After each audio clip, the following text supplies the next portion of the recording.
Now, for today's sermon, please turn to 1 Corinthians chapter 15, verses 29 to 32. ఈరోజు మరి సందేశం నిమిత్తమై కొరింథీయులకు రాసిన మొదటి పత్రిక 15వ అధ్యాయము 29 నుండి 32 వచనాలు నేను తెలుగులో చదువుతాను. ఇట్లు కాని ఎడల మృతుల కొరకై బాప్తిస్మము పొందిన వారేమి చేతురు? మృతులు ఏమాత్రమును లేపబడని ఎడల మృతుల కొరకు వారు బాప్తిస్మము పొందనేలా? మరియు మేము గడియకు ప్రాణభయముతో ఉండనేలా? సహోదరులారా, మన ప్రభు అయిన యేసుక్రీస్తునందు మిమ్మల్ని గూర్చి నాకు కలిగి ఉన్న అతిశయము తోడు నేను దినదినము చనిపోవచ్చున్నాను అని చెప్పుదును. మనుషరీతిగా నేను ఎఫెసును మృగములతో పోరాడిన ఎడల నాకు లాభమేమి? మృతులు లేపబడిన ఎడల రేపు చనిపోదుము గనుక తిందుము త్రాగుదుము మోసపోకుడి. We were going through this chapter which talks about resurrection, 1 Corinthians chapter 15. ఈ యొక్క కొరింథీయులకు రాసిన మొదటి పత్రిక 15వ అధ్యాయంలో ముఖ్యంగా పునరుద్ధానము గురించి మనం ధ్యానం చేస్తూ ఉన్నాము. And we learned that there were some in the Corinthian church who didn't believe in resurrection. మరి కొరింథీ సంఘములో ఇంకా కొంతమంది యేసుక్రీస్తు యొక్క పునరుద్ధానం లేదా పునరుద్ధానాన్ని నమ్మని వారు కొంతమంది ఉన్నారు. In 1 Corinthians 15, verse 12, it says, Now if Christ be preached that he rose from the dead, how say some among you that there is no resurrection of the dead? ఈ యొక్క కొరింథీయులకు రాసిన మొదటి పత్రిక 15వ అధ్యాయం 12వ వచనంలో చూస్తే, క్రీస్తు మృతులలో నుండి లేపబడి ఉన్నాడని ప్రకటింపబడుచుండగా మీలో కొందరు మృతుల పునరుద్ధానము లేదని ఇట్లు చెప్పుచున్నారు. So there were some in the church who didn't believe in the resurrection. కాబట్టి సంఘంలో కొంతమంది మృతుల పునరుద్ధానము లేదు అని లేదా మృతుల పునరుద్ధానాన్ని నమ్మని వారు ఉన్నారు. And I have said, who were they? I mentioned at least one group when we preached from 1 Corinthians 15, verse 12. మరి యొక్క అధ్యాయంలో ఈ వచనాలు నేను చెబుతున్నప్పుడు అలా నమ్మని వారు ఎవరో ఆ గ్రూప్ వారు ఎవరో కూడా మరి నేను మీకు తెలియజేశాను. Anybody remember? ఎవరికైనా గుర్తుందా? In the New Testament, one particular group, especially during Jesus' ministry, they always like to argue with Lord Jesus, but they denied the resurrection of the body. అయితే ఈ క్రొత్త నిబంధనలో ముఖ్యంగా యేసుక్రీస్తు యొక్క పరిచయం యేసు ప్రభుతో కూడా మరి వారు వాదిస్తూ మృతుల పునరుద్ధానము లేదు అని వాదించిన వారు ఆ దినాల్లో ఉన్నారు కొంతమంది. So when Lord Jesus was teaching, many times we see in the gospel accounts two groups of people coming and attacking him. Especially there were many who opposed him, but at least two groups of people are mentioned who always want to argue with Jesus, who always want to fight with Jesus. They were the religious leaders of the Jews. వారు యేసుక్రీస్తు ప్రభు వారు సువార్త బోధిస్తూ ఉన్న సమయంలో ముఖ్యంగా రెండు గ్రూపుల వారు, రెండు మత నాయకులు, రెండు గ్రూపుల వారు అంటే అనేక మంది వ్యతిరేకించారు. వారు కంటే ఎక్కువగా ఈ రెండు గ్రూపుల వారు ఎక్కువగా యేసు ప్రభుని మరి వ్యతిరేకిస్తూ మరి అడ్డగిస్తూ ఉంటుంటారు. Who are they? They are the Pharisees and the Sadducees. వాళ్ళు ఎవరయ్యా ఈ రెండు గ్రూపుల వారంటే, ఒకళ్ళు సద్దుకాయులు, రెండో వాళ్ళు ఫరిసేయులు. In that, the Sadducees, they taught that there is no resurrection. అందులో ఈ సద్దుకాయులు అనేవారు ఆ పునరుద్ధానం అనేది లేదు అని చెబుతూ ఉండేవారు. They don't believe that there is something called bodily resurrection after they die, or they believe human beings don't have soul or experience of resurrection. వారు ఏంటంటే ఒకసారి మనిషి చనిపోయిన తర్వాత మరలా ఇంకా పునరుద్ధానం అనేది ఉండదు అని వారు పునరుద్ధానాన్ని నమ్మేవారు కాదు. But the Pharisees, they believed in resurrection.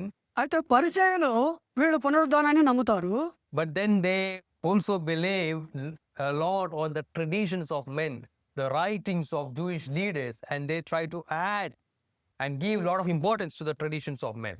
అదే సమయంలో ఈ పరిచయులు పునరుద్ధానాన్ని నమ్ముతారు కానీ వాళ్ళు నమ్మినప్పటికి కూడా ఆనాడు ఉన్నటువంటి యూదులు వారు రచించినటువంటి రచనలకు వారికి ఇంకా కొన్ని కలిపి వారి యొక్క ఆచారాలకి ఎక్కువ ప్రాధాన్యత ఇస్తూ ఉండేవారు. So if they don't believe in resurrection, what will be their philosophy? ఒకవేళ వారు పునరుద్ధానమును నమ్మకపోతే వారి యొక్క మరి ఫిలాసఫీ ఏమవుతుంది? And Paul very beautifully summarizes that in verse 32.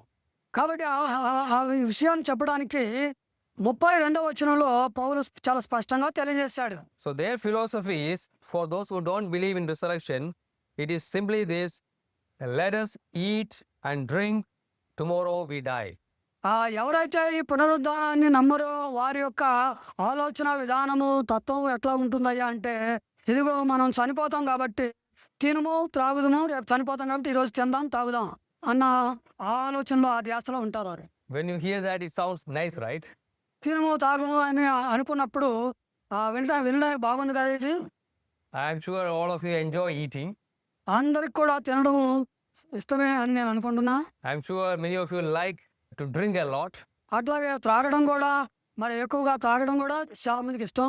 Many in this world who don't believe in God, who don't believe in resurrection, their whole philosophy can be summarized in these 3 words: eat, drink, die. ఎవరైతే ఈ లోకంలో దేవునిని నమ్మరో, పునరుద్ధానాన్ని నమ్మరో, వారి యొక్క ఆలోచన విధానం ఎట్లా ఉంటుందంటే 3 విషయాలే. ఈ 3 వాళ్ళకి ప్రాముఖ్యం. ఒకటేందయ్యా అంటే, ఇదిగో తిను, త్రాగు, చనిపో. That's all. ఈ 3టికి విధానంలోనే వాళ్ళు నడుచుకుంటారు. Everything that they do, it is for this purpose. వాళ్ళు ఏం చేసినా ఓన్లీ తినడానికి, తాగడానికే. చచ్చిపోతాం కాబట్టి తిందాం, తాగుదాం అనే చేస్తుంటారు. You ask them, why are you working? నువ్వు అడుగు, అయ్యా నువ్వు ఎందుకు పని చేస్తున్నావు? Why you are working so hard morning till evening, and some are even working on Sundays? Why are you working and earning a lot of money? అయ్యా ఎందుకు నువ్వు ఉదయం నుంచి సాయంత్రం దాకా పని చేస్తున్నావు? అంతేకాదు కొంతమంది ఆదివారాలు కూడా పని చేస్తున్నారు, విశ్రాంతి లేకుండా పని చేస్తున్నారు, ఎందుకు అని అడిగితే Most of the time they will answer, oh, I need money to survive, I need to feed my family, I need to provide food for the children. వాళ్ళ యొక్క జవాబు ఎలాగుంటుందంటే, ఇదిగో నేను బ్రతకాలి, నా కుటుంబాన్ని పోషించాలి, వారికి కావాల్సినవి కూడా నేను సమకూర్చాలి, అందుకే ప్రయాసపడుతున్నాను అంటారు. Some go for eating and drinking just for the worldly company, to enjoy the pleasures, and they spend a lot of money on enjoying the pleasures of this world, eating and drinking and doing all kinds of sinful things. మరి కొంతమంది ఈ లోకంలో ఉన్నటువంటి సుఖభోగాలు అనుభవించడానికి, తినడానికి, తాగడానికి వెళ్తారు. దానికోసం ఎంతో ఖర్చు పెడతారు. వాళ్ళ యొక్క ఆలోచన విధానం ఏమిటంటే, వాళ్ళు తినుము, త్రాగుము అన్నదానికే ప్రాధాన్యత ఇస్తారు. Because they don't see any future. Ultimately, they think that, okay, one day we will die. Now we have a few years in this life. Let us enjoy. వాళ్ళకి ఏంటంటే భవిష్యత్తు మీద ఏ విధమైనటువంటి నిరీక్షణ ఉండదు. వాళ్ళకున్న భయం, వాళ్ళ ఆలోచన అంతా ఏంటంటే, ఇదిగో మనం చనిపోబోతున్నాం కాబట్టి తిని తాగి సుఖిద్దాం అనుకుంటారు. At that time, there is a special word for those who follow this idea. ఆ దినాలలో ఇలాంటి ఆలోచన విధానాన్ని బట్టి నడుచుకునే వారికి ఒక ప్రత్యేకమైనటువంటి పదం ఉంది. In Greek philosophy, they are called Epicureans. ఈ గ్రీకు తత్వంలో వాళ్ళని ఏమన్నారంటే ఎపిక్యూరియన్స్ అంటారు. Because they like to enjoy the pleasures of the world. ఈ ఎపిక్యూరియన్స్ అనేవాళ్ళు వాళ్ళ యొక్క ఆలోచన విధానం ఏంటి అంటే, ఇదిగో ఈ లోకంలో ఉన్నటువంటి సుఖాలన్నీ అనుభవించడమే. That's what that philosopher thought. వాళ్ళ యొక్క తత్వవేత్త అవే వాళ్ళకి బోధించాడు. There is no resurrection, there is no future. Now you have a short life here. You enjoy it and eat and drink and be happy. Enjoy all, even the sinful pleasures. ఇదిగో పునరుద్ధానము లేదు, భవిష్యత్తు అనేది ఏమి లేదు, ఉన్నదల్లా ఈ జీవితమే, ఈ బ్రతుకే. కాబట్టి నువ్వు చనిపోబోతున్నావు కాబట్టి నువ్వు తిను, త్రాగు, ఈ లోకంలో ఉన్న సుఖాలన్నీ కూడా అనుభవించు అని బోధిస్తారు వాళ్ళు. Is there any Epicurean here? Please raise your hand. మరి ఇలాంటి ఎపిక్యూరియన్స్, ఇలాంటి ఆలోచన చేసే వాళ్ళు ఎవరైనా ఉంటే ఇక్కడ మీ చేతులు ఎత్తి చూపించవచ్చు. I'm glad nobody's raising your hand. ఎవరు కూడా చేతులు ఎత్తలేదు కాబట్టి చాలా సంతోషంగా ఉంది నాకు. But there are people, maybe even in the church, who think, oh, let us enjoy the world, let us eat and drink, and tomorrow anyway we are all going to die. అయితే మరి సంఘాల్లో కూడా కొంతమంది ఉంటారు, ఇలాంటి ఆలోచన కలిగిన వారు ఉంటారు. వారి యొక్క ఆలోచన విధానం కూడా ఏమిటంటే, మనం కూడా తిని త్రాగి చూపిద్దాం, చనిపోదాం అంతే, ఇంతకు మించి ఏమీ లేదు అనే ఆలోచన చేసేవారు సంఘాల్లో కూడా ఉన్నారు. So that is one group of people who denied the resurrection. కాబట్టి ఈ సద్దుకాయులు అనేవారు పునరుద్ధానాన్ని మరి ఒప్పుకొని వారు, లేదు అని చెప్పేవారు సద్దుకాయులని గుర్తుంచుకోండి. Then there are people like Epicureans who enjoy the pleasures of this world and who are not very religious, who also denied the resurrection. అట్లాగే ఈ ఎపిక్యూరియన్స్ అనే మరొక తెగవారు, మరొక వర్గానికి చెందినటువంటి వారు, వీళ్ళు మతపరమైన విధానంలో ఉండరు. కానీ వాళ్ళ యొక్క ఆలోచన విధానం కూడా ఏంటంటే, ఈ లోకంలో తిని త్రాగి సుఖించాలన్న విధానమే, అదే తత్వంలో వాళ్ళు ఉంటారు. But then at that time in the church, there were some people who believed in resurrection and did all kinds of wrong things to make sure that their souls or the relative souls will be in heaven. అదే సమయంలో కొంతమంది పునరుద్ధానాన్ని నమ్మేవారు, వారు ఈ లోకంలో తమ ఇష్టానుసారంగా జీవించి వాళ్ళకి చేయాలనుకున్నదల్లా చేసి వారు చనిపోయిన తర్వాత వాళ్ళ ఆత్మలు పరలోకంలో విశ్రాంతిలో ఉన్నాయని నమ్ముతారు. So it is not sufficient that we believe in resurrection. We need to have the right understanding of resurrection. Otherwise, we will do all kinds of wrong things, thinking about the future, worrying about the future. కాబట్టి పునరుద్ధానము ఉన్నది అని నమ్మటం మాత్రమే సరిపోదు గానీ, పునరుద్ధానం యొక్క విధానం గురించి మనం తెలుసుకోవాలా, జ్ఞానం కలిగి ఉండాలా. లేకపోతే మన యొక్క ఆలోచన విధానం తప్పు మార్గంలో నడుస్తాం. Some who don't believe in resurrection, they enjoy the life here and they want to die. But some who have the wrong understanding of resurrection, out of fear, out of worry, they may go and do all kinds of wrong things while they are living in the earth. మరి కొంతమంది నమ్మని వారు వాళ్ళు వాళ్ళ ఇష్టానుసారంగా జీవిస్తున్నారు, అలాగా వీళ్ళు చనిపోతున్నారు. అయితే కొంతమంది పునరుద్ధానాన్ని నమ్మేవారు కూడా ఈ పునరుద్ధానంలో ఉన్నటువంటి వారికి ఉన్నటువంటి భయాలను బట్టి, వారికి ఉన్నటువంటి అనుమానాలు, సందేహాలను బట్టి వాళ్ళు వాళ్ళ ఇష్టానుసారంగా జీవించి ఈ యొక్క పునరుద్ధానాన్ని నమ్మినప్పటికీ వారు కూడా తప్పుడు మార్గంలో తొలగిపోతూ ఉన్నారు. Especially in places like India, where most people are religious, many of them believe death is not the end. There is some way, there is an afterlife. People may have soul. All these people believe. మరి భారతదేశంలో ముఖ్యంగా ఈ యొక్క మత విధానాల్లో చూసినట్లయితే చాలామంది పునరుద్ధానం తర్వాత, మరణం తర్వాత ఈ యొక్క ఆత్మలు అనేవి అవి నివసిస్తూ ఉంటాయి అని చాలామంది నమ్ముతున్నారు. So we may not find so many people who follow Sadducees or Epicureans, but we may come across people who believe in some kind of afterlife and they may do wrong things to get it. అయితే మనము ఆ యొక్క సద్దుకాయిలాగా, Epicureans లాగా లేకపోయినప్పటికీ పునరుద్ధానాన్ని మనం నమ్మినప్పటికీ ఈ నమ్మేవారిలో కూడా వాళ్ళు నమ్మేదానికి సరైన అవగాహన లేక దానికోసం చాలా మరి తప్పుడు మార్గాల్లో వారు నడుస్తూ ఉంటున్నవారిని మనం చూస్తున్నాం. In Corinthian church also there were some people who believed in resurrection, but they have the wrong understanding of resurrection. అలాగే కొరింథీ సంఘంలో కూడా పునరుద్ధానాన్ని నమ్మేవారు ఉన్నారు, కానీ ఆ పునరుద్ధానము వారి యొక్క మనసులో పునరుద్ధానం గురించి ఆలోచన తప్పుగా ఉన్నది. So here Paul says, somewhere in the Corinthian church who believed in resurrection, you know what they do? They even take baptism for the dead people. ఈ యొక్క పునరుద్ధానాన్ని నమ్మేవారు కొరింథీ సంఘంలో ఉన్నవారు వాళ్ళు ఏం చేసేవారు అంటే చనిపోయిన వారి నిమిత్తము బాప్టిజం తీసుకునేవారు. So they are so worried about their relatives who are dead. They believe in resurrection. They are so worried what happened to them. వాళ్ళు పునరుద్ధానాన్ని నమ్ముతారు, అయితే ఆ చనిపోయిన వారికి ఏమైంది అని చాలా ఆందోళనలో వారు ఉంటుంటారు. So they want to do some substitution. Since they love them a lot, maybe it's their parents, maybe it's a sibling, or maybe it's a husband or wife, they died and they don't know what happened to their soul. So they go and do religious things like taking baptism for them.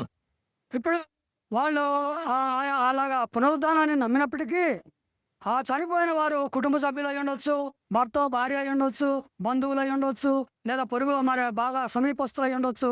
కాబట్టి వీళ్ళకి ఎంతో ప్రేమ ఉంటుంది. కాబట్టి ఇప్పుడు ఆ చనిపోయిన వాళ్ళ ఆత్మలకు ఏమైందో, అవి పరలోకం వెళ్ళారో లేదో, ఏమైందో అనే ఆందోళనతో వాళ్ళ నిమిత్తమై ఈ బ్రతికి ఉన్న వాళ్ళు వీళ్ళు ఏం చేస్తారంటే వాళ్ళని శాంతింప చేయాలని ఆత్మల శాంతి కోసం వీళ్ళు బాప్తిజం పొందుతూ ఉంటారు. You know, this phrase baptism of the dead is very controversial. ఈ యొక్క వచనాలను చూసినట్లయితే ఆ మృతుల నిమిత్తం బాప్తిజం పొందడం అనేది మరి కొంచెం వివాదాస్పదమైనటువంటి అంశము. Some commentators say if you take different commentaries, different books, understanding what is baptism of the dead, there will be at least 40 interpretations. ఈ మృతుల కొరకు బాప్తిజం తీసుకునే విధానంలో మరి దానికి సంబంధించినటువంటి విషయాలు మనం చూసినప్పుడు ఇందులో 40 రకాలైనటువంటి తర్జుమాలు ఉన్నవి. Which is right? ఇందులో ఏది కరెక్టో మనకు తెలియదు. It's very difficult to find out. కాబట్టి ఈ 40లో ఏది కరెక్ట్ అన్నది కనుక్కోవడం కూడా కష్టమే. And I don't want to add one more and make it 41. ఇప్పుడు ఆల్రెడీ 40 ఉండగా మళ్ళీ నేను ఇంకొకటి చెప్పి 41 చేయడానికి నాకు ఇష్టం లేదు. So there are a lot of opinions. It's a very debated topic, but I believe that is already included in the 40. So I'm not adding to it. Some believe this is referring to people who are part of the Corinthian church taking baptism for their relatives, for their loved ones who are already dead, thinking that they will be resurrected. ఇప్పటికే 40 ఉండగా నేను మళ్ళీ కొత్త చెప్పను, కానీ ఉన్న దాంట్లో నుంచే నేను మీకు తెలియజేయాలనుకుంటున్నాను. అయితే ఇక్కడ ఈ కొరింథీ సంఘంలో చనిపోయిన వారి నిమిత్తము బాప్టిజం తీసుకుంటున్నారు కదా, వాళ్ళ బంధువులు, కుటుంబ సభ్యులు అని వాళ్ళ యొక్క ఆలోచన విధానం ఏంటయ్యా అంటే వాళ్ళు చనిపోయిన వారు వారు పరలోకం చేరాలి అని, వాళ్ళ ఆత్మలు మోక్షానికి చేరుకోవాలని వీళ్ళు బాప్తిజం తీసుకుంటున్నారు. Some they might have thought that, oh, when they were alive, their relatives will get baptized and be part of the church. కొంతమంది ఏమనుకుంటారంటే వారు సజీవులుగా ఉన్నప్పుడు వారి బంధువులు కూడా మరి బాప్తిజం పొంది సంఘంలో సభ్యులుగా ఉండాలి అనుకుంటారు. And they might have shared about Lord Jesus to them many times. అలాగే మరి వారికి యేసు ప్రభు గురించి కూడా చాలా సార్లు చెప్పి ఉండొచ్చు. Some of them may be new believers who came from this Greek philosophy and religious background, and it is like they are contextualizing their understanding of doctrine and mixed with the teaching of Christianity, with the teaching of pagan religions, and they are not free from all that ideas. మరి కొంతమంది ఆ యొక్క Greek తత్వంలో, Greek వేదాంతంలో నుంచి, ఆ యొక్క ఆచారాల నుంచి మరి నూతనంగా ప్రభువులోనికి వచ్చిన వారు అప్పుడు ఆ విధానాలు, ఈ విధానాలు ఇవి కలగలుపుకొని వారు మరి ఆ అన్య దేవత ఆచారాలను కూడా తీసుకొచ్చి పెడుతూ ఉండేవారు. అది మరి దానివల్ల వాళ్ళ మనసులో చాలా సందేహాలు ఉండేవి. And they might have thought that, oh, I am talking to them to come to church, don't follow all this, because they are concerned about their life after death. But suddenly they died. They didn't take baptism. ఇప్పుడు వాళ్ళు మా విధానంలోనికి రావాలని, వాళ్ళు యేసు ప్రభువుని నమ్ముకోవాలని, ఈ యొక్క విధానంలోకి రావాలని మనం చెబుతూ ఉంటుండగా వారు ఈ మధ్యలోనే వారు చనిపోయారు అనుకోండి. And then they are so worried, oh, what happened to them? I want them to be baptized. I want them to be saved. Maybe they are in hell now. Oh, I cannot even think what is happening to them. He may be crying. Oh, how can I help that person? ఇప్పుడు వాళ్ళకి ఏమంటే మధ్యలోనే అరే నేను ఆ వ్యక్తి బాప్తిజం పొందుకోవాలని, ఆ వ్యక్తి విశ్వాసంలోకి రావాలని నేను అనుకున్నాను కదా, అలా ప్రయత్నం చేస్తున్నాను కదా, ఈ మధ్యలోనే చనిపోయాడు, ఇప్పుడు ఆత్మకి ఏమైంది, ఆ ఆత్మ ఎక్కడ ఉన్నది, ఏం జరుగుతుంది అని ఈ ఆందోళనలో వీళ్ళు ఉంటారు. There's no way you can bring that person down and baptize him again. చనిపోయిన వ్యక్తికి ఇదిగో నువ్వు తీసుకొచ్చి మరలా బ్యాప్టిజం ఇవ్వడానికి అవకాశమే లేదు. So they thought, okay, let me go through baptism for him or her. అప్పుడు అతన్ని తెచ్చి నేను బ్యాప్టిజం ఇవ్వలేను కాబట్టి, నేను బ్రతికే ఉన్నాను కాబట్టి వాళ్ళ నిమిత్తం నేను బాప్తిజం తీసుకోవాలి అని వీళ్ళు బాప్తిజం తీసుకుంటుంటారు. Paul is saying that is wrong. అయితే పౌలు అలా బాప్తిజం తీసుకోవడం అనేది తప్పు అని స్పష్టంగా తెలియజేస్తున్నాడు. You cannot buy resurrection. పునరుద్ధానాన్ని నీవు కొనలేవు. You cannot buy it for yourself.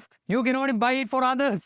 ఆ యొక్క పునరుద్ధానాన్ని నీ కొరకు నీవు కొనలేవు, నీవు ఇతరుల కొరకు దానిని నీవు కొనలేవు. So they have the wrong understanding of resurrection. They think that by they doing something, they can make people to go to heaven. కాబట్టి వారిలో ఉన్నటువంటి తప్పుడు అభిప్రాయం ఏంటయ్యా అంటే, వారు చనిపోయిన వారి నిమిత్తం వారు ఏదైనా ఒక కార్యం చేసి బాప్తిజం అనేది చేసి వాళ్ళు కూడా పరలోకం వెళ్ళేటట్టు చేయవచ్చు అన్న తప్పుడు ఆలోచన వారిలో ఉండేది. I have to say there are some groups even now who teach this kind of things. ఇదిగో మరి ఈ రోజుల్లో కూడా ఇలాంటి బోధలు చేసేవారు ఉన్నారని నేను మరి తెలియజేస్తూ ఉన్నాను. ఇప్పుడు There are some famous theologians like Charles Spurgeon. He said in this way, there is no new theology except heresy. మరి ఒక ప్రాముఖ్యమైనటువంటి ప్రపంచ ప్రఖ్యాతిగాంచినటువంటి ఓ బోధకుడు చార్ల్స్ స్పర్జన్ గారు ఏం చెప్పాడంటే, కొత్త వేదాంతం అనేది ఏమీ లేదు, ఒకవేళ ఏదైనా ఉన్నది అంటే అది like to come up with new ideas. కాబట్టి అనేక మంది కొత్త ఆలోచనలతో వస్తూ ఉన్నారు. And sometimes they are heresies. వారు తప్పుడు బోధనలు తీసుకొస్తున్నారు. And new heresies coming, they are all heresies packed in a different cover. Even the Corinthian church, they had heretic people like this who believed in baptism of the dead at that time. మరి ఆ దినాలలో చూసుకున్నట్టు అప్పుడే మరి కొరింథీ సంఘంలో చనిపోయిన వారి నిమిత్తం బాప్తిజం తీసుకోవాలనే ఇలాంటి తప్పుడు అభిప్రాయాలు కలిగిన వారు ఉన్నారు. You don't think that it is over, it is something of the past. There's nobody doing these kind of things now. ఇప్పుడు అది ఏదో అప్పట్లో జరిగిపోయింది, అజ్ఞాన కాలంలో జరిగింది, ఇది ఇప్పుడు జరగట్లేదని అనుకోవద్దు, ఇప్పుడు కూడా ఇలాంటివి జరుగుతున్నాయి. One famous religious group called Mormons. I'm not sure how many of you have heard about them. మన దేశంలో కూడా ఉన్నది మోర్మనిజం అనే మత గ్రూపుకు చెందినటువంటి వారు. They originated in America. వారు ఆ యొక్క విధానం అమెరికా నుంచి వచ్చారు. వారు A famous person who founded it, he's quite famous now, his name is Joseph Smith. Joseph Smith అనే ఆ వ్యక్తి ఈ మోర్మనిజం అనే దానికి ఫౌండర్గా ఉన్నారు. He claimed that he got a vision and he started to add his own writings to the Bible. So they have their extra books written by him, the prophet, they say. ఈ యొక్క ప్రవక్త Joseph Smith అనే ప్రవక్త అతడు దేవుని అతను దర్శించాడని చెప్పేసి, అతనికి ప్రత్యక్షత కలిగిందని చెప్పేసి అతడు కొన్ని రచనలు రాసి ఉన్న బైబిల్కి వాటిని కలిపి వారు చదువుతూ ఉంటారు ఇప్పుడు కూడా. And he started to claim that all those who believe him and follow him, only they will go to heaven. అతను ఏం చెప్తాడు అంటే ఎవరైతే అతనిని నమ్ముతారో అతనిని వెంబడిస్తారో వారు మాత్రమే పరలోకం వెళ్తారని బోధిస్తాడు. And they started to reinterpret the Bible. వారు వాక్యాన్ని తప్పుగా వక్రీకరిస్తూ ఉంటారు. They started to say Israel is America, the promised land is America. వారు ఏం చెప్తారంటే ఇశ్రాయేలు అనే రాయబడి ఉన్నటువంటి ఆ ప్లేస్లు లేదా వాగ్దాన భూమి అని రాయబడినటువంటి స్థలాల్లో అమెరికాని పెట్టుకుంటారు. And they started to encourage people all to follow them. వాళ్ళు ఇక అలాంటి బోధలు చేసి అందరూ కూడా వాళ్ళని వెంబడించాలని బోధిస్తుంటారు. And now that group is spread all over the world. ఆ యొక్క గ్రూప్ వారు ఇప్పుడు అలాగా విస్తరించి విస్తరించి విస్తరించి ప్రపంచం అంతా వ్యాపించారు. And even in Andhra, there are a lot of churches, Latter-day Saints. మరి మరి మన ఆంధ్ర రాష్ట్రంలో కూడా చాలా అంత్యకాలపు ప్రవక్త అని అంత్యకాలపు మందిరం అని ఆ పేర్ల మీద నడిపించబడుతున్నవి. And they always like to talk about Joseph Smith and the books he wrote and reinterpret the Bible in the wrong way. వారు ఎప్పుడు కూడా జోసెఫ్ స్మిత్ గురించి ఆయన రాసిన రచనల గురించి తెలియజేస్తూ వాక్యాన్ని మరి తప్పుగా వక్రీకరిస్తూ ఉంటారు. You know, the brother who is visiting here today, he was saying when he looked for Presbyterian church, maybe in the whole Andhra Pradesh, there's only one. మరి బ్రదర్ మన మధ్య ఉన్న బ్రదరు ప్రెస్బిటేరియన్ సంఘాల గురించి వెతుకుతూ ఉన్నప్పుడు ఆయన చెప్పిన మాట ఏంటంటే ఆంధ్రాలో ఒకే ఒక సంఘం ఉన్నట్టున్నది అన్నాడు. But then if you search for the Mormon church, I think the Google map will be full of Christians. అయితే అదే మోర్మన్ సంఘాలు ఎక్కడ ఉన్నాయని కనుక నువ్వు గూగుల్లో వెతికితే విపరీతమైనటువంటి స్థలాల్లో అనేక స్థలాల్లో నువ్వు కనుగొంటావు దాన్ని. Even in Vizag, I know many churches in city itself. మన వైజాగ్లో కూడా చాలా ఉన్నాయి ఇలాంటి సంఘాలు. So you see how wrong doctrine is spreading. చూడండి మరి వారు ఎంతగా మరి ఈ యొక్క సిద్ధాంతాలను తప్పుగా వక్రీకరిస్తూ వ్యాపింపజేస్తున్నారు. Very difficult to find good churches. కాబట్టి ఈ అంత్య దినాలలో మరి ఆ మంచి సంఘాలు కనుక్కోవడం అనేది చాలా కష్టమైన పనిగా ఉంది. And one of the wrong teaching that teach is baptism of the dead. మరి వారు బోధించే దానిలో మరొక తప్పుడు అంశం ఏమిటంటే మృతుల నిమిత్తం బాప్తిజం పొందడం. So Mormons teach this heresy, the old Corinthian heresy, even today. ఆ కొరింథీలో ఉన్నటువంటి ఆ యొక్క సంఘంలో ఉన్నటువంటి ఆ విధానాన్ని ఆ తప్పుడు బోధని ఈ రోజుల్లో మోర్మనిజం అనే వారు బోధిస్తూ ఉన్నారు. So they teach if anybody didn't become a Mormon, didn't become a follower of Joseph Smith, suppose they died, now you can do something. You take baptism again for them, maybe they will be in heaven. వాళ్ళు ఏమని బోధిస్తారంటే ఎవరైనా కానీ మోర్మన్గా మారకుండా మోర్మనిజంలో చేరకుండా మరి ఒకవేళ వాళ్ళు చనిపోయినట్లయితే ఆ చనిపోయిన వారి నిమిత్తము మీరు బాప్టిజం పొందవండి అని సంఘంలో ఉన్న వారికి బోధిస్తారు. It is wrong teaching. ఇది తప్పుడు బోధ. Paul already condemned it. పౌలు ఇక్కడ దీనిని ఖండించేశాడు. But many churches, many groups are still teaching this kind of wrong teachings. పౌలు ఖండించినప్పటికి కూడా మరి ఈ యొక్క తప్పుడు బోధలు ఇప్పటికి కూడా చాలా మంది చాలా సంఘాల వారు బోధిస్తూ ఉన్నారు. So they believe in resurrection, but they have a wrong understanding of resurrection. వారు పునరుద్ధానాన్ని నమ్ముతున్నారు కానీ పునరుద్ధానం పట్ల వారికి తప్పుడు అభిప్రాయం ఉన్నది. They think that they can buy resurrection and they can buy it for others. వాళ్ళు ఏమనుకుంటున్నారంటే ఈ రిజరక్షన్ ఈ పునరుద్ధానాన్ని నేను కొనవచ్చు, అట్లాగే ఇతరుల కొరకు కూడా నేను దీన్ని సంపాదించవచ్చు అనుకుంటున్నాను. When we study the Bible and the history of the church, we can see other groups coming who have also similar understanding. మరి బైబిల్లో కానీ సంఘ చరిత్రలో కానీ మనం చూసినట్లయితే వేరే గ్రూప్స్ వారు కూడా ఇలాంటి ఆలోచన కలిగిన వారు వస్తూ వచ్చారు. I'm sure you are all familiar with the Roman Catholic Church. మరి రోమన్ క్యాథలిక్ సంఘాలు మీ అందరికీ బాగా తెలుసు అనుకుంటున్నాను. They believe in resurrection. వారు కూడా పునరుద్ధానాన్ని నమ్ముతారు. But they believe if your relative or somebody died, they will end up in purgatory. వాళ్ళు ఏమి నమ్ముతారయ్యా అంటే నీ బంధువులు లేకపోతే నీ బంధువులు ఎవరు నీకు సమీపస్తులు వారు కనుక చనిపోయి ఉన్నట్లయితే వారు ఆ క్షమాపణ స్థలంలో ఉంటారు. Then you can do some good things for them, and in that way you can help them to escape the prison of purgatory and they can go to heaven. వారు ఇదిగో ఆ యొక్క స్థలంలో వారు అక్కడ బంధించబడి ఉంటారు, పరలోకానికి వెళ్ళరు. వారు పరలోకం వెళ్ళాలంటే నువ్వు వాళ్ళ కోసం కొన్ని మంచి పనులు ఇక్కడ చేసినట్లయితే దాని ద్వారా వాళ్ళు ఆ యొక్క మోక్ష రాజ్యాన్ని చేరుకుంటారో చెప్తారు. And that's why even after their relatives die, they don't leave though. అందుకనే వాళ్ళ యొక్క బంధువులు ఎవరైనా చనిపోయినా సరే వాళ్ళని అలా విడిచిపెట్టరు. They conduct lot of prayers, they do lot of things. After 30-40 days, after 1 year, after 2 years, again they are praying for them, thinking that they will go to heaven.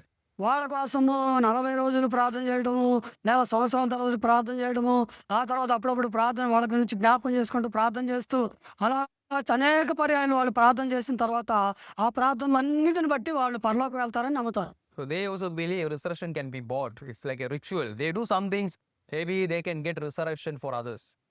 వారికి ఈ రోమన్ కాథలిక్ వాళ్ళ యొక్క ఆలోచన విధానం కూడా ఏమిటంటే ఈ యొక్క పునరుద్ధానం అనేది మనము సంపాదించుకోవచ్చు, మనం కొనుక్కోవచ్చు అన్నట్టుగా వాళ్ళు నమ్ముతున్నారు. Recently, some of our Bible college students, we were having food together and we were discussing about theology. మరి ఈ మధ్యలో బైబిల్ కాలేజీ స్టూడెంట్స్తో కూడా కలిసి ఈ యొక్క వేదాంతాన్ని మేము చర్చిస్తూ ఉన్నాము. So we have one brother who come from the Catholic background. మాకు ఒక సహోదరుడు ఉన్నాడు, రోమన్ కాథలిక్ సంఘంలో నుండి వచ్చిన వ్యక్తి. So they teach there are 7 sacraments in the Catholic Church. మరి వాళ్ళు కాథలిక్ సంఘాలలో 7 రకాలైనటువంటి ఉపకరణాలు వారు బోధిస్తుంటారు. 7 sacraments. 7 సాక్రమెంట్స్ అనేవి తెలియజేస్తుంటారు. So we were asking the students, normally we teach it in the church history class. What are they? You have to say. మరి ఈ యొక్క ఈ యొక్క సాక్రమెంట్స్ ఏంటి అనేది మేము క్లాసుల్లో బోధిస్తూ ఉంటాం. అవి చెప్పాలని స్టూడెంట్స్ని అడుగుతూ ఉంటాం. And some of them forgot. కొంతమంది మర్చిపోతారు. But this brother who came from Catholic background, he was able to say almost all the 7 sacraments. ఎవరైతే ఈ యొక్క కాథలిక్ బ్యాక్గ్రౌండ్ నుంచి వస్తాడో ఆ బ్రదర్ అయితే అడగంగానే ఆ 7 సాక్రమెంట్స్ గురించి తెలియజేస్తూ ఉంటాడు. So he proudly said, I have gone through all the 7 sacraments. ఆయన ఇంకా ధైర్యంగా ఏం చెప్తా అంటే 7 రకాల సాక్రమెంట్స్ నేను చేస్తూ ఉన్నాను అని చెప్తాడు. Then the other brother who was hearing it suddenly said, oh, now you are eligible for purgatory. అప్పుడు ఇంకో బ్రదర్ అది వింటున్నటువంటి ఒక వ్యక్తి ఏమన్నాడంటే నీవు పరగట్రీ నుంచి మోక్షం పొందావు, దానికి అర్హుడివి అంటున్నాడు. So what he was saying is, okay, even after you do everything that the church says, your hope is that you may end up in purgatory. They are not sure they will end up in heaven. నీవు ఈ లోకంలో ఉన్నటువంటి ఆచారాలు అన్నీ కూడా పాటించినప్పటికి కూడా నువ్వు డైరెక్ట్గా పరలోకం వెళ్ళే అవకాశం లేదు, ఆ పరగట్రీలోనే నువ్వు ఆగుతావు అని బోధిస్తున్నారు. So you see, they have a idea of resurrection. They believe in resurrection, but they have a wrong understanding of resurrection. అయితే వారు పునరుద్ధానాన్ని నమ్ముతున్నారు కానీ ఆ పునరుద్ధానం పట్ల వారికి ఒక తప్పుడు అభిప్రాయం ఉందన్నమాట. They think that they can buy resurrection. వారు ఏమనుకుంటారంటే పునరుద్ధానాన్ని మనం సంపాదించుకోవచ్చు అనుకుంటారు. But then what the Bible teaches? అయితే బైబిల్ ఏం చెప్తుంది? What Paul proclaimed? పౌలు ఏమని బోధించాడు? Resurrection is not something that you get based on your work. ఈ యొక్క పునరుద్ధానము అనేది నీ పనుల ద్వారా నీవు సంపాదించుకునేది కాదు. It is based on Christ's work. ఇది క్రీస్తు ప్రభు వారి యొక్క పని మీద ఆధారపడి ఉన్నది. You get resurrection because Jesus Christ rose again as the first fruits of all who died. నీవు పునరుద్ధానుడు కాబోతున్నావు ఎందుకంటే నీకంటే ముందుగా ప్రథమ ఫలముగా క్రీస్తు ప్రభు వారు మొదటిగా పునరుద్ధానుడే లేచాడు కాబట్టి. You believe in Lord Jesus Christ and in his finished work, you will be resurrected. నీవు యేసుక్రీస్తు ప్రభువునందు ఆయన సంపూర్ణ చేసిన పని యందు నీవు నమ్మిక ఉంచున్నావు కాబట్టి నీవు పునరుద్ధానం అవుతున్నావు. It is not based on the works that you do. ఇది నీవు చేసినటువంటి పనుల వలన కాదు. You cannot buy it with your works or with your money or with whatever religious things, baptism or rituals that you do. నీవు నీ దగ్గర ఉన్నటువంటి డబ్బులతో కానీ నీవు చేసే మరి ఏ విధమైనటువంటి ఆచారం సాంప్రదాయాలతో ఈ పునరుద్ధానం అనే దానిని నువ్వు సంపాదించుకోలేవు. And that was the message of Apostle Paul. He preached resurrection day and night, encouraging people to believe in the resurrected Lord Jesus Christ. కాబట్టి ఇదే మరి అపోస్తలుల యొక్క పునరుద్ధానపు సందేశమై అన్నది. వారు రాత్రింబగళ్ళు అహర్నిశలు ప్రయాసపడి చెబుతుంది ఏంటంటే యేసుక్రీస్తు యొక్క పునరుద్ధానం నందు నీ విశ్వాసం ఉంచు అని. And he is even saying, oh, how much I am suffering to preach this gospel, to preach about the risen Savior. ఈ యొక్క పునరుద్ధానుడైనటువంటి రక్షకుని బోధించడానికి ఈ సువార్త నిమిత్తము నేను ఎంతగానో శ్రమపడి ఉన్నానని చెప్తున్నాడు. In verse 32, he says, if after the manner of men I have fought with beasts at Ephesus. ఇదిగో 32వ వచనంలో నేను ఎఫెసులో మృగములతో పోరాడిన ఎడల నాకు లాభమేమి, మృతులు లేపబడని ఎడల అంటున్నాడు. So he was suffering to proclaim this gospel, the good news of the risen Lord Jesus Christ, the resurrection that God offers to us freely in Lord Jesus Christ. యేసుక్రీస్తు ప్రభువులో దేవుడు మనకి ఉచితముగా అనుగ్రహిస్తున్నటువంటి యొక్క పునరుద్ధానమును మరి బోధిస్తూ దాని నిమిత్తమై వీరు ఎంతగానో మరి శ్రమపడ్డారు, మరి ఎంతగానో పోరాడుతూ వచ్చారు. Here it says he had to even fight with beasts, animals. మృగములతో పోరాడుతున్నట్లుగా మరి ఎఫెసీ సంఘాలు మృగములతో పోరాడుతున్నట్లుగా చెప్తున్నాడు. As a missionary, as an evangelist, earlier days, Paul had to travel to far places. మరి మిషనరీగా పౌలు గడిచిన కాలంలో చూసుకున్నట్లయితే చాలా దూరం ఆయన ప్రయాణం చేస్తూ ఉండవలసి వచ్చేది. At that time, it's not like we just buy a ticket, board the plane, land in some place, stay in a hotel. That's how we do missions now. మరి ఈ రోజుల్లో మనం చూస్తే టికెట్ కొనుక్కుంటాం, అక్కడ దిగుతాం, అక్కడ టికెట్ కొనుక్కుంటాం, ఇంకో చోట దిగుతాం, అక్కడ అవసరమైతే ఒక చోట మంచి స్థలంలో ఉంటాము. అలాగే మనము మిషనరీ యాత్రలు ఈ రోజుల్లో చేస్తున్నాం. Otherwise, we will go in a train.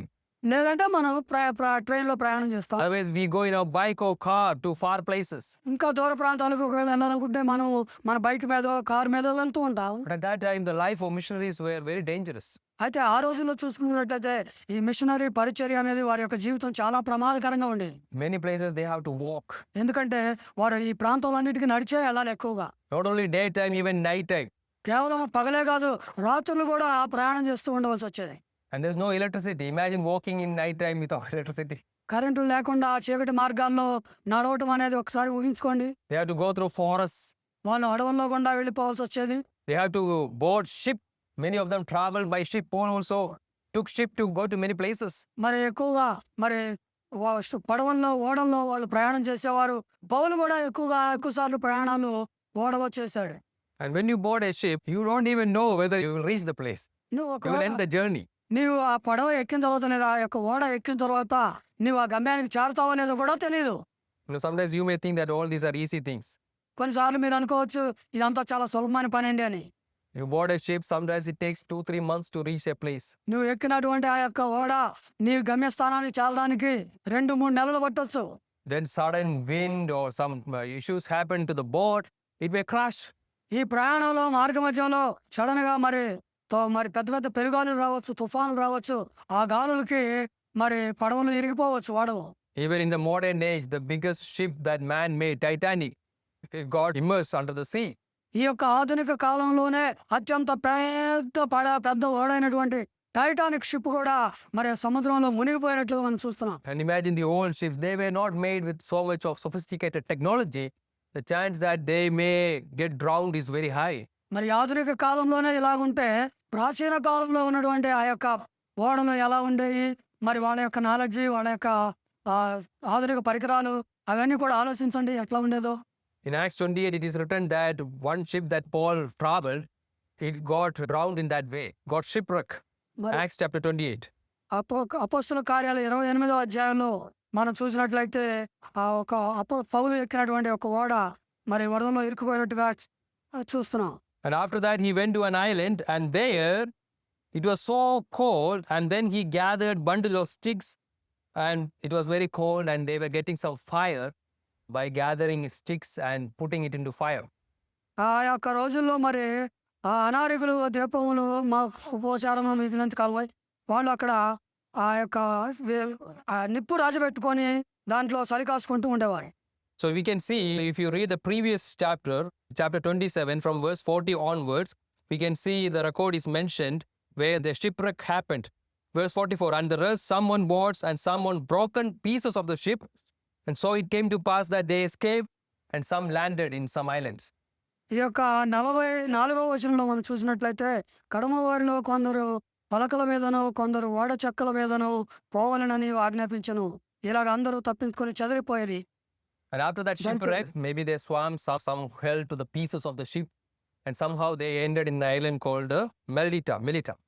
మెల్లెతు అనే ప్రాంతానికి ఆ యొక్క మరి విరిగిపోయినటువంటి పడవల్లో ఆ చెక్కలు పట్టుకొని వాటి మీద కూర్చొని అలా మరి వారు చివరికి గమ్యం చేరుకున్నారు. So you see the experience, with much hope boarded a ship, it got drowned, then holding to some shipwreck or something, swim, and somehow end up in an island.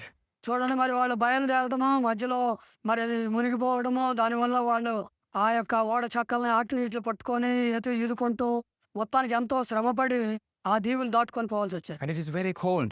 ఆ దినాలు మరి ఇంకా చలికాలం. And they swam and they are very tired and they were running for life. వారు మరి చూడండి ఎంతో అలసిపోతూ ఉన్నారు, మరి జీవితం కొరకు వారు పోరాడుతూ ఉన్నారు. And somehow when they saw the island, oh thank God, they praised God, and they came into the island. It's very cold. They gathered some stick and put it into fire. దమ్ము ఎట్లా గట్లా ఆ దీపానికి వారు చేరుకున్నప్పుడు ఆ చలిలో వారు దేవునికి కృతజ్ఞతలు తెలియజేసి ఆ యొక్క చెక్కలను రాజబెట్టుకొని చలి కాసుకుంటూ అలాగూ ముందుకు నడిచారు. You know, when they gather around the fire, it's like campfire, how we do now maybe. And they will be praising God. Oh, thank God. Oh, God saved us from a big shipwreck. Now we are alive. We came to this island.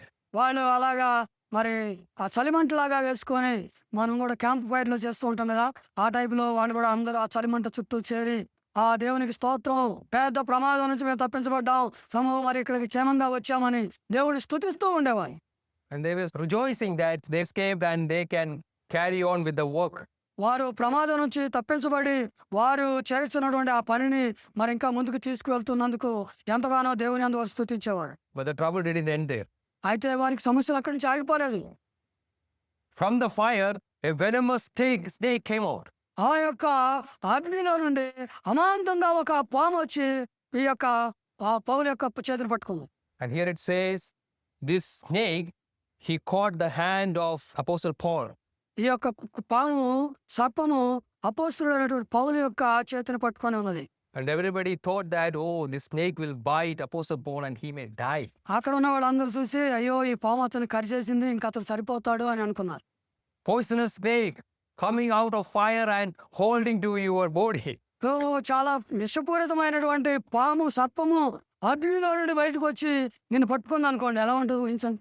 You know, snake, if you don't harm them, they may not come and attack you. సాధారణంగా పాములు వాటికి మనం ఏ విధమైన కీడు చేయకపోతే అవి వచ్చి మనలను మనమే దాడి చేయవు.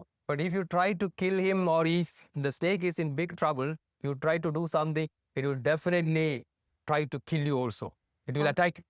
ఆ యొక్క పామును చంపాలనో లేదంటే వాటిని ఏదో ఇబ్బంది పెట్టాలనో ప్రయత్నం చేసినప్పుడు, లేదా అవి ఏదైనా ఇబ్బందులు ఉన్నప్పుడు అవి తప్పనిసరిగా ఎదుటి ఉన్న వారి మీద దాడి చేస్తాయి. So I am giving you a tip. If you see snake, try not to attack it. You go peacefully, you will be safe. నేను మీకు ఒక చిన్న టిప్ చెప్తున్నాను. ఒకవేళ ఎప్పుడైనా మీరు పామును చూసినప్పుడు దాని మీద ఏ విధమైన దాడి చేయొద్దు. నీ దారి నువ్వు దాని దారిలో వెళ్ళిపోతుంది, సురక్షితంగా ఉంటుంది. But of course, if it really coming inside your house and it's very dangerous, you have to call somebody or you have to kill it. మరి ఒకవేళ అది నీ ఇంట్లోకే వచ్చేసింది అనుకో, మరి నువ్వు ఇప్పుడు చేసేది ఏమి లేదు, ఎవరినైనా పిలిచి మరి వాళ్ళ సహాయంతో దాన్ని నువ్వు చంపేయాలి. And this snake is coming out of fire and with all the fear and anger, and it stuck to the body of Apostle Paul. ఇది ఈ యొక్క సర్పము సడన్ గా అగ్నిలో నుండి బయటికి వచ్చేసి మరి ఆ భయంతో ఆందోళనతోటి పౌలు యొక్క శరీరాన్ని పట్టుకుంది. Many might have thought, oh, this snake will bite ఆ యొక్క Apostle Paul and he may die soon. ఈ సర్పం పట్టుకుంది పౌల్నే, ఇంకా ఇతడు ఖచ్చితంగా సరిపోతాడు అని చెప్పేసి అక్కడ ఉన్న వాళ్ళందరూ ఆలోచన చేస్తున్నారు. But then what happened? అయితే ఏం జరిగింది? Paul just shook his hands and the snake went out. ఆ పౌలు ఆ పాము వచ్చి పౌలుని పట్టుకున్నప్పుడు ఆ పౌలు ఏం చేశాడంటే చెయ్యి అలా ఎదిరించేశాడు. ఎదిరించినప్పుడు అది వదిలిపెట్టేసి వెళ్ళిపోయి. And the people around us started to think, oh, this Paul is doing a great miracle. He's not an ordinary man. And some even start to say, he's God. ఇక అతడు అక్కడ చనిపోకుండా ఉండేసరికి వాళ్ళందరూ కూడా ఆశ్చర్యపోయి, అబ్బో ఈయన మామూలు వ్యక్తి కాదు, ఈయన అసాధారణమైన వ్యక్తి అని, ఇతడు ఒక దేవుడు లాంటి వాడు అనుకుంటున్నాను. So you see, he had to fight with wild animals like this, even with snake. And that's the way he preached the gospel. చూడండి, మరి అతడు మృగాలతో పోరాడాను అని చెప్పడంలో ఇలాంటి మరి చాలా ప్రమాదకరమైనటువంటి విషసర్పాలతో కూడా ఎదుర్కొన్నాడు కాబట్టి ఆయన మాట చెప్పాడు అక్కడ. And Paul had many stories like that, I am sure. ఇలాంటివి పౌలు జీవితంలో చాలా సంఘటనలు ఉన్నాయి. He was in prison, suffering for the sake of the gospel. సువార్త నిమిత్తము చెరసాలలో బంధించబడ్డాడు, శ్రమ పడ్డాడు. He don't write all the suffering that he had to go through in the accounts, especially in his writings. మరి ఆయన యొక్క రచనల్లో మనం చూసినట్లయితే ఆయన పొందిన శ్రమలన్నీ కూడా ఆయన ఏం రాయలేదు. But why he is suffering? అయితే ఎందుకు అతను శ్రమ పొందాడు? Why he is still preaching the gospel? After this experience, he was not saying, oh Lord, I want to stop this. Already I got a shipwreck and I was drowning in the sea. The swarm came all the way to the island and I was relieving and I was happy. And then comes another snake. అవును చెప్పొచ్చు, ప్రభా ఇక నేను చేయలేను, ఎందుకంటే ఇదిగో ఈ ప్రయాణంలో నా పడవ మునిగిపోయింది, నేను నీళ్ళలో ఈదుకుంటూ చావు బతుకుల మధ్య ఎక్కడొకట బయటకు వచ్చాను, బయటపడ్డాను, పోనీ ఇది అయిపోయింది అనుకుంటే ఇదిగో మళ్ళీ నా మీద విషసర్పాలు దాడి చేస్తున్నాయి అని చెప్పేసి సేవలో విసుగు చెందిపోయి ఉండొచ్చు. Paul didn't say, God, enough is enough. No more. Let me go and rest.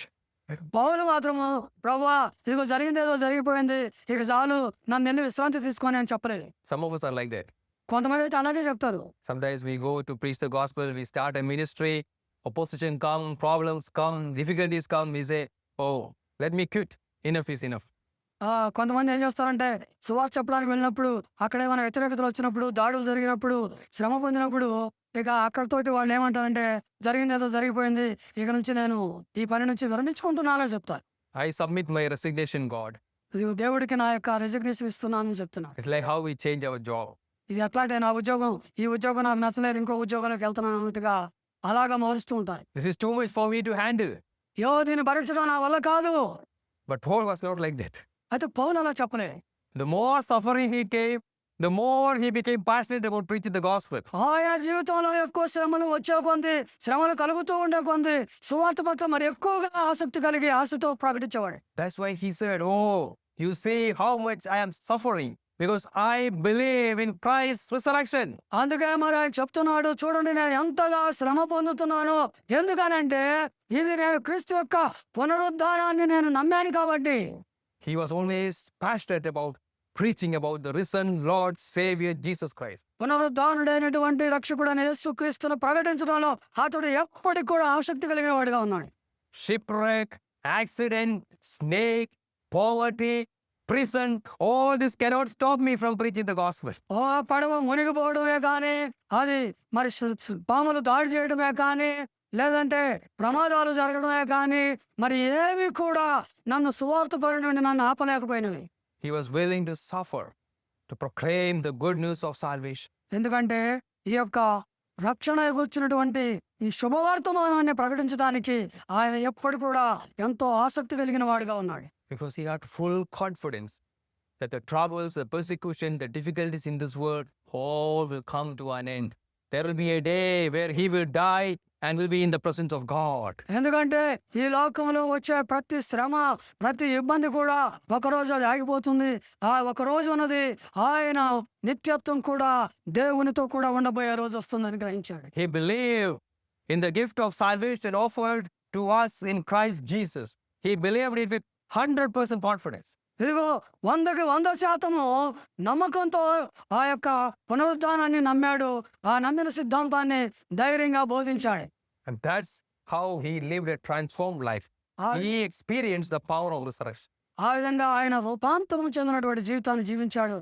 ఆ పునరుద్ధానం యొక్క శక్తిని పౌలు అనుభవించాడు. Even now today, if we have the right understanding of the gospel, if we have the right understanding of the resurrection of the Lord Jesus Christ, that will also transform us. That will also give us great hope and confidence to press on in the work that the Lord has entrusted to us.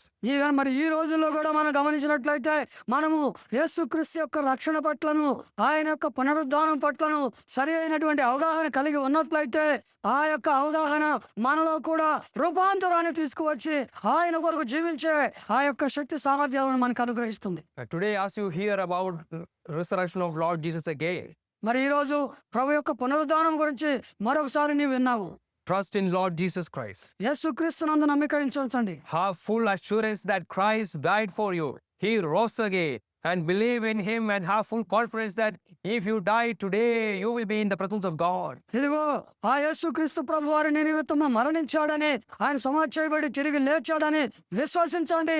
ఆ నిమిత్తంగా నీవు ఉన్నట్లయితే నీవు కూడా ఆయనతో కూడా పునరుద్ధానుడు అవుతావు.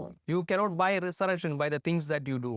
పునరుద్ధానాన్ని నీవు చేసే ఏ మంచి పని వల్ల నీవు కొనలేవు, సంపాదించలేవు. The religious rituals that you do, that cannot bring resurrection to you. మతపరమైనటువంటి ఏ ఆచారము, ఏ విధమైనటువంటి విధానం కూడా నీ యొక్క పునరుద్ధానమును నీకు ఇవ్వదు. Eternal life is offered to you in Christ Jesus.